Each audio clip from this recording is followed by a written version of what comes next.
مائیں تو اولاد کے لیے نہ جانے کیسی کیسی قربانیاں دیتی ہیں، اور تم اس کی بھلائی روشن مستقبل کے لیے اتنا نہیں کر سکتی؟ فن تقریر میں مہارت رکھنے والا علی کچھ ایسے انداز میں کہا کہ صبا بلاخر مجبور ہو گئی، کیونکہ انہیں اپنے بیٹے سے بے تحاشا پیار تھا۔ تھوڑی دیر بعد صبا آنسوؤں پر بند باندھتی خود ہی اس کے چھوٹے چھوٹے کپڑے پیک کرنے لگی۔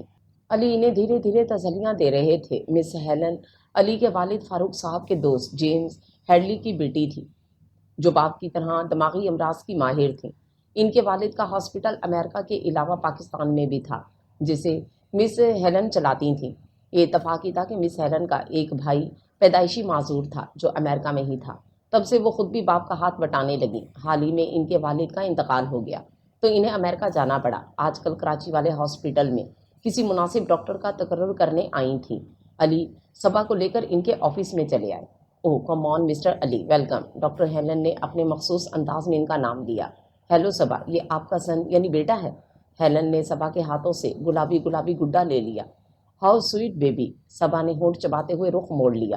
ڈاکٹر، ہم حشام کو آپ کے حوالے کرنے آئے ہیں، علی نے کنکھیوں سے صبا کی طرف دیکھتے ہوئے کہا۔ What do you mean? Helen نے استفہامیہ نظروں سے انہیں دیکھا۔ تب علی نے انہیں ڈاکٹر فاروق کے الفاظ سنا دیے۔ اوہ پوئر بوائے۔ ہیلن نے دکھ سے حشام کو دیکھا۔ صبا کا دل چاہا حشام کو ان دونوں سے چھپا کر لے جائیں۔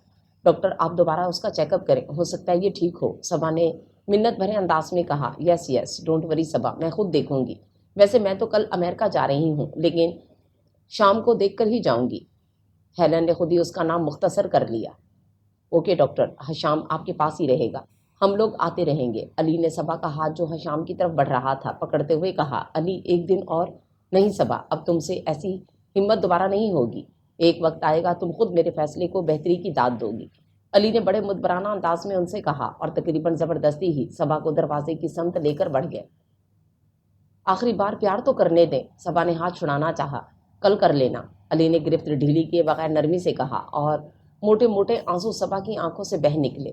قدم علی کے ساتھ گھسیٹنے لگے۔ یہ دیکھو صبا، تم بھی چاہتی ہو کہ حشام ایسا ہی بن جائے؟ علی کی آواز پر صبا نے اچھے خاصے بڑے بچوں کو الٹی سیدھی حرکتیں کرتے دیکھا۔ کوئی بلا وجہ ہنس رہا تھا، کوئی ایک بچہ لگاتار کلا بازیاں کھائے جا رہا تھا، ایک تو شاید 4 سال کا بچہ ہی تھا جو مسلسل چلا رہا تھا۔ نہ جانے اسے کیا تکلیف تھی جو وہ بتانے سے قاصر تھا۔ صبا بے چین نظروں سے اس بچے کی سمت دیکھے جا رہی تھیں جو حشام کی طرح ہی لگ رہا تھا۔ خدا نہ کرے کہ حشام اس حالت تک پہنچے۔ انہوں نے سر جھٹکا۔ اب بتاؤ کیا میرا فیصلہ درست ہے یا نہیں؟ قریب ہی علی کی آواز گونجی۔ پتہ نہیں، صبا بہم سا جواب دے کر گرے ہونڈا سویک کی طرف بڑھ گئی۔ جب ایک لڑکا ہنستا ہوا ان سے ٹکرا گیا تو صبا چیخ مار کر گاڑی سے لگ گئی۔ اب لڑکے نے ان کا دوپٹہ پکڑ لیا اور دانت نکالتے ہوئے اپنی طرف کھینچنے لگا۔ علی پلیز چلیں یہاں سے، صبا نے ایک جھٹکے سے دوپٹہ چھڑا کر خاموش کھڑے علی کا بازو گھسیٹا۔ آپ اسی لیے مجھے یہاں لائے تھے، بس میں حشام کو لے کر جاؤں گی یہاں پر، وہ اسی انداز میں لاوارسوں کی طرح پلے گا۔ دیکھا آپ نے یہ سب کیسی حرکتیں کر رہے ہیں؟ پلیز علی حشام کو واپس لے آئیں، میں اسے یہاں رہنے نہیں دوں گی۔ صبا نے بری طرح روتے ہوئے علی سے التجا کی۔ تب علی نے ان کی بات کا جواب دیے بغیر لاک کھول کر انہیں فرنٹ سیٹ پر بٹھا دیا اور خود بھی اسٹیئرنگ کے آگے بیٹھ گئے۔ نہیں علی، پہلے میرا بیٹا واپس لائیں۔ صبا نے ان کا چابی والا ہاتھ پکڑ لیا۔ اس کا مطلب ہے تمہیں مجھ پر اعتبار نہیں۔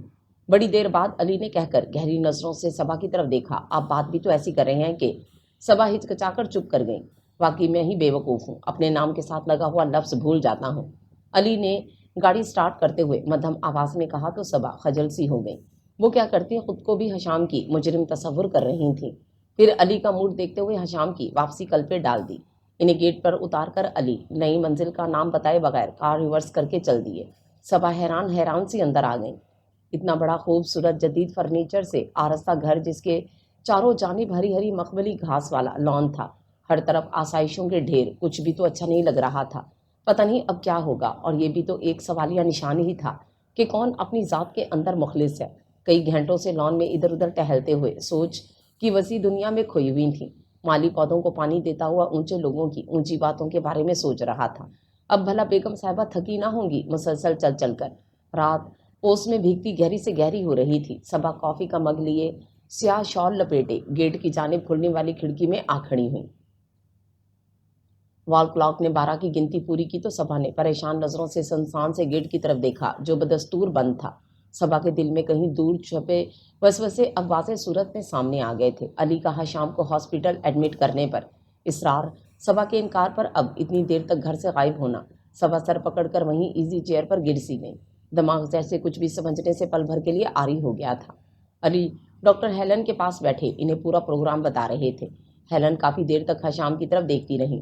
خوبصورت نقوش والا سرخ و سفید بچہ ان کی ساری توجہ اپنی طرف کھینچ رہا تھا۔ ان کا بھائی مائیکل بھی تو اسی عمر کا تھا جب ان کی ممی کی ڈیتھ ہوئی تھی۔ تب 10 سالہ ہیلن اس خوبصورت گڈے کی محافظ بن گئی تھیں۔ ان کے پاپا کا مشن ایسا تھا کہ وہ دوسری شادی کی جانب توجہ ہی نہ کر سکے۔ ہیلن پاپا کے ساتھ مل کر اپنے بھائی کے علاوہ دوسرے بچوں کو بھی ٹریٹمنٹ دینے لگی۔ کافی سارے بچے جو پیدائشی طور پر ایب نارمل نہیں تھے بلکہ خطرناک حد تک چڑھنے والے بخار نے انہیں ذہنی معذور کر دیا تھا۔ مائیکل کے ساتھ بھی تو ایسا ہوا تھا۔ ابھی وہ 1 مہینے کا ہوا تھا کہ اس کی ممی کی ڈیتھ نے ہیلن اور جیمز ہیڈلی کو پزل سا کر دیا، اور تب تھوڑی سی بے توجہی سے مائیکل خطرناک حد تک بیمار ہو گیا۔ شروع میں تو وہ بالکل گوشت کا لوتھڑا ہی لگتا تھا، نہ بول سکتا اور نہ سن سکتا۔ ڈاکٹر، نرس اور ہیلن کی مسلسل تھراپی نے اسے پہلے بیٹھنا سکھایا اور پھر پاؤں پاؤں سنبھل کر چلنا۔ ہیلن کو مائیکل سے بے تحاشا پیار تھا۔ اب مائیکل 25 برس کا نوجوان تھا جو اب بھی بولنے اور سننے کی صلاحیت سے محروم تھا، کمپیوٹر کا ماہر بن چکا تھا۔ علی چاہتے تھے کہ حشام کو ہیلن کے ساتھ امریکہ بھیج دیا جائے۔ وہ صبا کی حشام کی طرف توجہ برداشت نہیں کر سکتے تھے۔ ویسے بھی حشام انہیں یاد دلاتا تھا کہ صبا اس سے پہلے عباس سے وابستہ رہ چکی ہیں۔ وہ ان کی شکست کی یادگار تھا۔ انہوں نے بہت سوچ سمجھ کر یہ منصوبہ بنایا تھا اور اس کے لیے ہیلن کو ایک خطیر رقم دی تھی۔ ہیلن پہ انہوں نے یہ ظاہر کیا تھا کہ وہ حشام کی بہتری کے لیے یہ سب کر رہے ہیں۔ مسٹر علی، میں حشام کو اپنے ساتھ لے جاؤں گی امریکہ، مگر آپ کی بیگم اجازت دے دیں گی؟ ہیلن نے گلابی کمبل حشام کے گرد لپیٹتے ہوئے پوچھا۔ میرا خیال ہے اس میں کوئی حرج نہیں، اس طرح حشام کا علاج بہت بہتر ہو سکے گا، ورنہ مس ہیلن، میری انتخابی مہم شروع ہونے والی ہے، اس طرح میں پریشان رہتا۔ آپ اس کی ممی سے بھی پوچھ لیں۔ ہیلن نے یوں ہی کہا۔ نہیں، اگر صبا سے پوچھا تو وہ ہرگز اجازت نہیں دے گی، اور حشام کی بھلائی اسی میں ہے کہ وہ امریکہ چلا جائے۔ صبا تو بالکل نہیں مانے گی۔ علی نے نفی میں سر ہلاتے ہوئے ہیلن کو قطعی رضامندی دے دی تھی۔ اوکے، تھینک یو مسٹر علی، میں حشام کی پوری کیئر کروں گی۔ ایک دن یہ کمپلیٹ مین بن کر تمہارے پاس آئے گا۔ ڈاکٹر ہیلن کے پر یقین لہجے نے علی کو مطمئن کر دیا تھا۔ رات کے 1:30 بجے وہ حشام کا نرم رخسار چھو کر اسے خداحافظ کہہ کر جانے لگے تو حشام نے پل بھر کو مندی آنکھیں کھول کر دیکھا، تھوڑا سا کسمسایا اور پھر بے خبر سو گیا۔ علی خفیف سا مسکرا کر باہر نکل آئے۔ سرد ہوا نے جلدی سے گاڑی میں گھسنے پر مجبور کر دیا۔ صبا اونگنے لگی تھی کہ گاڑی کے مسلسل ہارن پر ہڑبڑا کر کھڑی ہو گئی۔ دل بے تحاشا دھڑک اٹھا۔ تھوڑی دیر بعد بند دروازے کے باہر جوتے رگڑنے کے بعد دروازہ کھلنے اور بند ہونے کی آواز سنائی دی۔ وہ جیسے پتھر بنی کھڑکی سے باہر دیکھتی رہی۔ علی ان کی پشت پر اچٹتی سی نگاہ ڈالی اور سلیپنگ ڈریس لے کر باتھ روم میں چلے گئے۔ 15 منٹ گزرنے پر بھی ان کی وہی پوزیشن تھی۔ دونوں ہی ایک دوسرے کے متعلق شکوے لیے ہوئے تھے۔ علی زیادہ دیر چپ نہ رہ سکے۔ اگر تکلیف نہ ہو تو 1 گلاس دودھ لا دو، علی نے لیمپ روشن کرتے ہوئے کہا اور نظریں کھلی کتاب پر مرکوز کر دیں۔ صبا سر جھکائے باہر نکل گئی۔ وہ کتاب سینے پر اوندا کر چھت کی طرف دیکھتے ہوئے کل کے بارے میں سوچنے لگے کہ کل صبا کا رد عمل کیا ہوگا۔ پتہ نہیں انہوں نے درست فیصلہ کیا یا صبا یقیناً ان کی باتوں کا اعتبار نہیں کرے گی۔ اور انہوں نے لیمپ کے سامنے صبا کے بازو کا سایہ دیکھ کر سر گھمایا اور کچھ کہے بغیر دودھ کا گلاس اٹھا لیا۔ اس وقت ان کو چھیڑنا مناسب نہ سمجھا کیونکہ انہیں اچھی طرح اندازہ تھا کہ کل وہ آپ ہی بے تحاشا بولیں گی اور شاید اسی وقت تک بولتی اور روتی رہیں گی جب تک حشام دوبارہ ان کے پاس نہ آ جائے۔ صبا ساری رات ہی بے چین رہی اور معمول سے پہلے بستر چھوڑ دیا۔ دل کچھ زیادہ ہی پریشان ہو رہا تھا۔ یقیناً حشام رو رہا ہوگا۔ وہ بھیگی پلکوں سے سجدے میں گر گئیں۔ شاید رات کی بے قلی کی وجہ سے دوبارہ آنکھ لگ گئی تھی۔ نہ جانے کتنا وقت بیتا کہ علی کے لیے ناشتہ تیار کرنے کی بے چینی نے دوبارہ اٹھا دیا۔ جلدی گھڑی پر وقت دیکھتی کچن میں آ گئی۔ خان سامہ ناشتے کے برتن دھو رہا تھا۔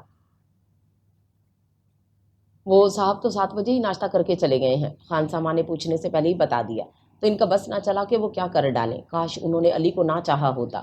کتنی غیر ذمہ داری کا ثبوت دیا تھا علی نے۔ کوئی فون تو نہیں آیا تھا؟ ہاں جی، ایک آیا تو تھا، صاحب نے ناشتہ بھی پورا نہیں کیا اور چلے گئے۔ صبا کچن سے باہر نکل آئی، اپنے فیصلے پر غور کیا اور ڈرائیور کو دوسری گاڑی نکالنے کو کہا۔ کپڑے تبدیل کیے بغیر پرس لے کر گاڑی میں آ بیٹھیں۔ ہاسپٹل چلو کہہ کر خالی نظروں سے کھڑکی سے باہر دیکھنے لگیں۔ کون سے ہسپتال جی؟ ڈرائیور نے سادگی سے کہا۔ مینٹل، میرا مطلب ہے پاگلوں کے ہاسپٹل چلو۔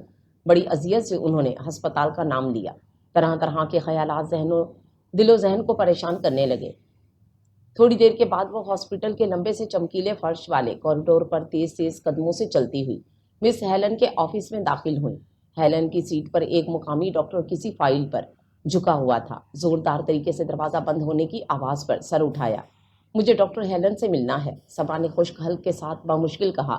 وہ تو جی امریکہ چلی گئیں، ڈاکٹر نے اچھمبے سے دیکھتے ہوئے جواب دیا۔ کب؟ نہ جانے کیسے ان کے ہونٹوں سے نکلا۔ آج ہی صبح 7:30 بجے ان کی فلائٹ تھی۔ صبا کے دل و دماغ کو جھٹکا سا لگا۔ اور حشام؟ میں اس کی ماں ہوں اور اسے لینے آئی ہوں، صبا نے جلدی جلدی کہا۔ حشام کو میڈم اپنے ساتھ لے گئی ہیں اور اس کا علاج وہیں ہوگا۔ ڈاکٹر ظفر کے الفاظ نے صبا کے ہوش و حواس چھین لیے۔ وہ ایک ٹیک ڈاکٹر ظفر کی طرف دیکھتی رہیں۔ انہوں نے پریشان ہو کر صبا کو سہارا دے کر صوفے پر بٹھا دیا تو وہ وہیں لڑھک گئی۔ ڈاکٹر ظفر نے جلدی سے پانی لا کر ان کے منہ پر چھڑکا۔ کتنا بڑا دھوکہ کھایا تھا انہوں نے۔ دل کی دھڑکن کیوں نہ ساکت ہو گئی۔ وہ دونوں ہاتھوں میں چہرہ چھپائے آہستہ آہستہ کپکپا رہی تھیں۔ ڈاکٹر ظفر کو ان پر بے تحاشا ترس آ گیا، جبکہ انہیں صرف یہ پتا تھا کہ حشام علاج کے لیے امریکہ بھیجا گیا ہے۔ پھر یہ آپ ایئرپورٹ گئے تھے؟ انہوں نے کہیں دور سے اتنی مدھم آواز میں پوچھا کہ وہ بمشکل سن سکے۔ جی میں بھی گیا تھا، کیونکہ اب میں ہی یہاں کا انچارج ہوں۔ حشام کے ڈیڈی بھی تھے؟ وہ سانس روکے سن رہی تھی۔ غلطی کہاں ہوئی اور کس سے ہوئی، یا پھر دونوں ہی سے؟ وہ ابھی تک کھڑے ہونے کی سکت خود میں نہیں پا رہی تھی۔ دل و دماغ ابھی تک انکاری تھے۔ کتنی جلدی انہوں نے اپنا بیٹا کھو دیا تھا۔ وہ اتنا خوبصورت سرخ و سفید بچہ جسے ابھی جی بھر کر پیار بھی نہ کیا تھا، کیونکہ وہ زیادہ تر آیا کے پاس ہی رہتا تھا۔ حشام میری جان، مجھے معاف کر دینا۔ بیگم صاحبہ، میڈم، ڈاکٹر ظفر نے انہیں یوں ساکت ایک ہی حالت میں بیٹھے دیکھ کر آواز دی تو صبا نے اشک بار آنکھوں سے سر اوپر اٹھایا۔ ڈونٹ وری میڈم، انشاءاللہ حشام ایک دم پرفیکٹ ہو کر آئے گا۔ وہاں دوا ہوگی، آپ دعا کریں۔ ڈاکٹر ظفر نے انہیں پریشان دیکھ کر تسلی دی تو وہ ایسا ایسا کھڑی ہو گئیں اور پھر جیسے وہ خواب کسی کیفیت میں چلتی باہر آ گئیں۔ ڈاکٹر ظفر ان کے ساتھ ساتھ تھے۔ ڈرائیور نے دروازہ کھولا تو وہ جیسے سیٹ پر گر سی گئیں اور پھر ان کی حالت کے پیش نظر ڈاکٹر ظفر بھی فرنٹ سیٹ پر بیٹھ گئے۔ صبا آنکھیں موندے سیٹ کی پشت پر سر ٹکائے نڈھال سی ہو رہی تھیں، ان کی خطرناک حد تک پیلی رنگت دیکھتے ہوئے۔ ڈاکٹر ظفر نے ڈرائیور کو گاڑی دوبارہ ہاسپٹل کی طرف موڑنے کو کہا۔ صبا مکمل بے ہوش ہو چکی تھی۔ نبض کی رفتار بہت ہلکی تھی۔ انہوں نے 2 نرسوں کی مدد سے اسٹریچر پر ڈال کر کمرے میں پہنچا دیا اور خود علی کو فون کرنے آفس آ گئے۔ وہیں پر کیوں ایڈمٹ کیا؟ علی نے جھنجھلا کر پوچھا۔ سر، ان کی طبیعت زیادہ خراب تھی، اس لیے میں فرسٹ ایڈ کے بعد دوسرے ہاسپٹل میں ایڈمٹ کر دوں گا، ڈاکٹر ظفر نے مدھم آواز میں بتایا۔ نہیں، آپ انہیں ایک ڈاکٹر اور نرس کے ساتھ گھر بھیج دیں۔ Okay sir. ڈاکٹر ظفر نے ریسیور رکھ دیا۔ صبا اپنے بیڈ پر آنکھیں موندے گہرے گہرے سانس لے رہی تھیں۔ ڈاکٹر نے انہیں مکمل آرام کرنے کو کہا تھا۔ علی کافی دیر سے ان کی طرف دیکھ رہے تھے۔ کئی بار انہیں آواز دینے کے لیے سینے میں سانس بھرا، لیکن پھر گہری سانس لے کر دریچے میں آ کھڑے ہوئے۔ صبا نے آنکھوں کی جھری سے ان کی پشت کو دیکھا اور کروٹ لے کر باقی ماندہ آنسوؤں کو بہنے کا راستہ دے دیا۔ وہ سو کب رہی تھیں؟ نیند آتی بھی تو کیسے؟ کل تک وہ نرم و نازک سا چھوٹا سا وجود ان کے بازوؤں میں تھا۔ بے ساختہ ہی ان کی سسکی پر علی چونک کر مڑے، تیزی سے بیڈ کی طرف بڑھے اور پنجوں کے بل جھکتے ہوئے ان کے سرہانے بیٹھ گئے، اور پھر انہیں بے ساختہ صبا پر بے تحاشا ترس آ گیا۔ وہ ایک بہت بڑا ظلم ان پر کر چکے تھے۔ علی نے اپنا ہاتھ ان کے ہاتھ پر رکھا تو وہ چونک کر سیدھی ہو گئیں۔ کیا بات ہے؟ بہت درد ہو رہا ہے؟ علی نے ان کے ہاتھ پکڑتے ہوئے نرمی سے پوچھا۔ بہت بہت زیادہ، صبا نے آہستگی سے ہاتھ چھڑاتے ہوئے مدھم آواز میں کہا تو علی سمجھتے ہوئے کھڑے ہو گئے۔ آئی ایم سوری، علی بہت رک رک کر بولے تو صبا نے اچھمبے سے ان کی طرف دیکھا۔ یہ انگریزی کا چھوٹا سا لفظ ان جیسے لوگوں کا کتنا بڑا سہارا ثابت ہوا تھا، جس کا استعمال ہر مناسب اور نامناسب جگہ پر ہوتا تھا۔ صبا نے شدید تکلیف کے احساس سے دوبارہ آنکھیں بند کر لیں۔ علی نے چند لمحے صبا کے نقاہت زدہ پیلے چہرے کو دیکھا اور پھر باہر نکل گئے۔ صبا تندرست ہونے میں کافی وقت لے رہی تھیں۔ علی بھی الیکشن کی مصروفیات کی وجہ سے انہیں زیادہ وقت نہیں دے پا رہے تھے، اور شاید یہی بے توجہی ان کی صحت کے راستے میں حائل تھی۔ اگر انسان اپنے کسی چاہنے والے سے بدگمان ہو جائے تو اس کا یہ مطلب نہیں ہوتا کہ وہ اس سے قطع تعلق کر لے، اور شاید یہ بگڑے حالات کا حل بھی نہیں۔ صبا کی سمجھ میں نہیں آ رہا تھا کیسے ان حالات کو ڈیل کریں۔ انہی الجھے خیالوں میں گم وقت برحال کافی گزر گیا تھا، لیکن ان کے گھر میں ایک اور خوبصورت وجود کا اضافہ ہو چکا تھا۔ اکبر ان کی تنہائیوں کا ساتھی بن گیا تھا۔ کبھی کبھی وہ اکبر کو بہت غور سے دیکھتی رہتی، تصور میں وہ ننھا سا وجود آ جاتا، اب نہ جانے کتنا بڑا ہو گیا ہوگا۔ وہ سوچتی، آپ نے اکبر کا چیک اپ کروا لیا؟ اس دن علی کو دھوپ میں بیٹھے دیکھ کر صبا بھی اکبر کو لیے کرسی پر بیٹھ گئیں۔ کیوں، خیریت؟ بخار ہے اسے؟ علی نے تشویش سے اخبار آبنوسی میز پر ڈالتے ہوئے پوچھا۔ نہیں، میرا مطلب ہے ڈاکٹر ظفر سے۔ صبا نے سوئے ہوئے اکبر کو اوپر اٹھاتے ہوئے عجیب سے انداز میں پوچھا۔ تو علی کافی دیر ان کی طرف دیکھتے رہے۔ مت بھولو کہ اکبر تمہارا بھی بیٹا ہے۔ تو صبا نے براہ راست علی کی آنکھوں میں جھانکا۔ تو یہ کہ میرا بیٹا پاگل نہیں ہے؟ علی نے بھی ان کی طرف دیکھتے ہوئے رک رک کر کہا تو صبا کا سارا وجود جھنجھنا اٹھا۔ کاش میں نے پہلے ہی سوچ سمجھ کر فیصلہ کیا ہوتا۔ صبا نے اکبر کے کسمساتے وجود پر نظر ڈالتے ہوئے رنجیدہ سی آواز میں کہا۔ تو علی کچھ سوچ کر خاموش ہو گئے کہ ذہنی کھنچاؤ سے گھر کا سکون مزید تباہ ہو سکتا تھا۔ دونوں ہی شاید یہی سوچ کر اپنے آپ میں سمٹ گئے۔ ڈاکٹر ہیلن حشام کو لے کر واشنگٹن میں اپنے خوبصورت سے فلیٹ میں ہی رہ رہی تھیں، کیونکہ حشام ابھی چھوٹا تھا، اس لیے اپنے ساتھ کلینک ہی لے جاتی۔ انہوں نے اپنی ساری توجہ اس پر ہی مرکوز کر دی تھی۔ اس چھوٹے سے براؤن آنکھوں اور براؤن ہی بالوں والے وجود کو ذرا بھی احساس نہیں تھا کہ وہ اپنی ماں سے کتنے ہزاروں میل دور چلا آیا ہے۔ اس کا زیادہ تر وقت سونے میں ہی صرف ہوتا تھا۔ ڈاکٹر ہیلن نے سب سے بڑے سائیکیٹرسٹ سے رابطہ قائم کیا اور پھر باقاعدگی سے حشام کا چیک اپ ہونے لگا۔ ڈاکٹروں نے اس کے مزید بڑے ہونے تک کافی امید ظاہر کی تھی۔ اب ڈاکٹر ہیلن نے حشام کے لیے ایک عدد نرس کو مستقل طور پر اپنے فلیٹ پر ہی رکھ لیا، جو پوری طرح اس کی حفاظت کرتی۔ ڈاکٹر ہیلن کے پڑوس میں ایک پاکستانی گھرانہ آباد تھا۔ میاں بیوی دونوں ہی ڈاکٹر تھے، ڈاکٹر رضوان اور انیلا۔ جب کہیں باہر جاتے اپنی بیٹی نور العین کو ان کے پاس ہی چھوڑ جاتے۔ تب ڈاکٹر ہیلن اور ان کا بھائی مائیکل، جو کہ بولنے اور سننے کی صلاحیت سے محروم تھا، دونوں مل کر نور العین اور حشام کی حرکات کا جائزہ لیتے۔ تقریباً ایک جیسی بے ضرر معصوم حرکتیں، پاک مسکراہٹیں، حشام اور نور العین اب ایک دوسرے سے کافی مانوس ہو گئے تھے۔ ڈاکٹر ہیلن کبھی کبھی سوچ میں پڑ جاتی۔ کئی دفعہ نور العین کے والدین سے بھی اس مسئلے پر ڈسکس کر چکی تھیں، جب انیلا کا پکا خیال یہ تھا کہ حشام بالکل نارمل بچہ ہے۔ البتہ علی کی طرف سے وہ کافی مشکوک تھیں، بلکہ انہیں یقین تھا کہ علی نے اپنے سوتیلے باپ والا رویہ کچھ جلدی ہی دکھا دیا، یعنی اتنی سنگ دلی کا ثبوت دیا کہ اتنے چھوٹے سے بچے کو ماں کی گود سے محروم کر دیا۔ یہ تو کبھی بھی بخشے نہیں جائیں گے، انہوں نے گویا فتویٰ دے دیا، جبکہ ڈاکٹر ہیلن اور نور العین کے ابو ڈاکٹر رضوان ان کے مخالفت کر رہے تھے۔ یہ آپ کیسے کہہ سکتے ہیں؟ آپ کو نہیں پتا رضوان، سوتیلا پن چیز کیا ہے؟ عورت تو پھر بھی دوسری عورت کی اولاد برداشت کر لیتی ہے، لیکن مرد بہت کم ظرف ہوتے ہیں اور حاسد بھی۔ انیلا کی کسی حد تک سچی بات رضوان کو بہت کڑوی لگی۔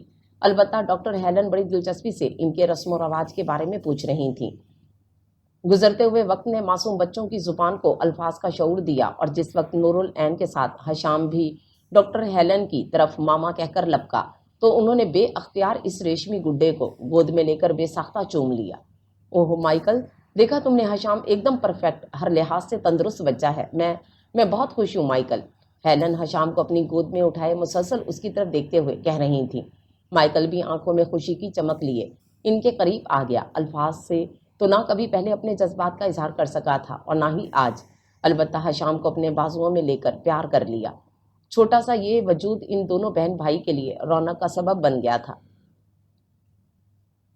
حشام ان کے وجود کی گرمی سے آشنا مزے سے مائیکل کے بازوؤں میں سو چکا تھا۔